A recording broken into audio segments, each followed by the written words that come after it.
In today's video, I'm going to teach you how to add Facebook Pixel to Google Sites. If you want to track visitors, measure conversions, or connect your Google site with your Facebook advertising data, this is a simple way to get the pixel code onto your site.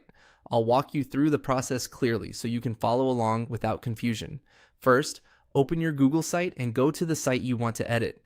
Make sure you're in the editor view, not just viewing the live site, because you'll need access to the design and content tools. Once you're inside the correct site, take a moment to confirm that this is the page where you want the pixel code to be added. Next, look for the embed option in Google Sites and click it. This is the tool Google Sites provides when you want to place external code or content onto a page. Since Facebook Pixel is added using a code snippet, this is the option you'll need for the setup. After that, choose Embed Code. You may see different embed choices, but for this process, you want the one that allows you to paste code directly. This is important because the pixel is usually provided as a script or HTML snippet, and it needs to be inserted exactly as given.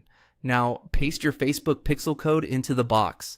Make sure you copy the full code from your Meta or Facebook Events Manager before doing this. Be careful not to remove any characters or leave out any part of the snippet, because even a small change can stop the tracking from working correctly. If you copied the code in advance, this step should only take a few seconds. Once the code is pasted, click Next. Google Sites will usually generate a preview so you can confirm that the embed has been accepted. If the preview looks unusual, double check that the code was pasted completely and without extra spaces or missing lines. Then click Insert.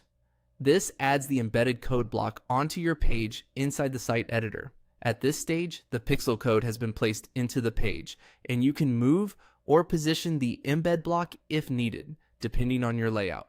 That's the full process for adding Facebook Pixel to Google Sites. After inserting it, it's a good idea to review your page and make sure everything looks normal. If you're planning to track performance, you may also want to test the pixel afterward using your preferred verification method to confirm it's firing properly. And that's it.